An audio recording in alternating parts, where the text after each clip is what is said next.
Welcome back to my series. I'm reading the entire Bible, so you don't have to, but you definitely should. Girl, God told a 75-year-old man to pack his stuff, leave everything he knew, and go somewhere without giving him an address. Do you hear me? Baby, let's get into this tea because Abraham's story starts wild. So after all the chaos of Genesis, Adam, Eve, Cain, the flood, the Tower of Babel, we finally meet Abram. Now, he won't become Abraham until much later. And baby, God's first words to him are shocking. Genesis 12:1. Go from your country, your people, and your father's household to the land I will show you.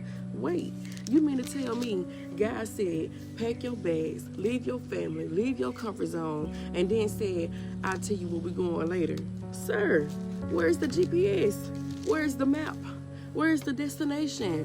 Where's the itinerary? Y'all want God to show you step 25 before you willing to take step 1, okay? But faith doesn't work like that. Faith isn't knowing the whole plan. Faith is trusting the one who made the plan. A word. Here's what's crazy. Abram was 75 years old, sis, okay? Genesis 12:4. Abram was 75 years old when he set out from Haran. Baby, what? 75. Meanwhile, people today be talking about, I'm too old, I missed my chance, my life is already set. Abram's biggest assignment hadn't even started yet, okay? Somebody needed that. Now let's talk about what Abram was leaving, right? Because this wasn't just moving across town. He was leaving his country, his culture, his people, his family, his comfort, everything familiar, okay? Baby was leaving the only life he'd ever known. Here's another thing people miss. Joshua 24:2 tells us Abram's family originally worshipped other gods, okay? Meaning God wasn't calling a perfect man. God was calling a man out of imperfect environment, okay?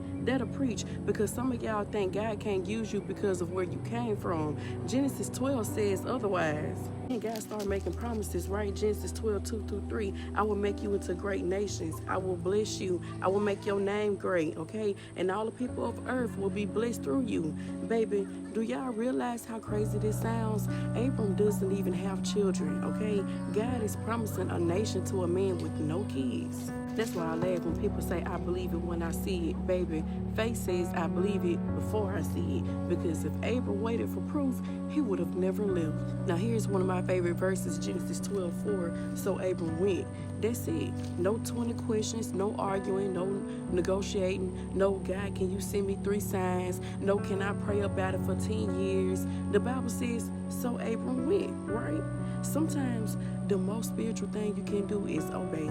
And Abram reaches Canaan, and God says, Genesis 12:7, to your offspring I will give this land. Now remember, Abram still doesn't have any children. God keeps talking about descendants. Abram keeps having no evidence, all right? That's called walking by faith. Here's something beautiful. Everywhere Abram goes, he builds an altar, okay? Genesis 12:7-8. He worships, he honors God, he remembers who brought him there. Baby, before Abram built a legacy, he built places of worship, a word.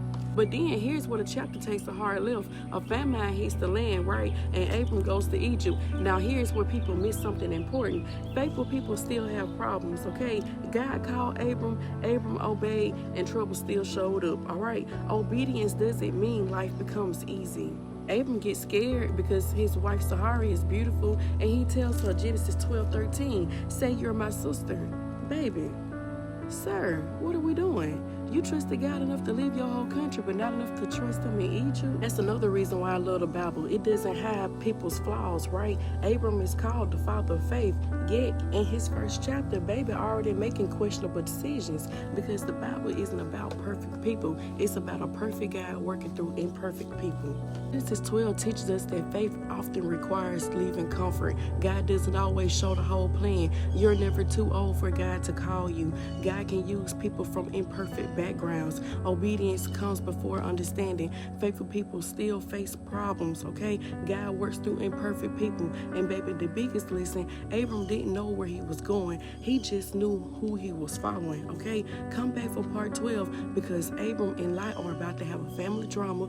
Somebody's getting too comfortable looking at the wrong land. And baby, we're about to learn that not every opportunity is a blessing, okay?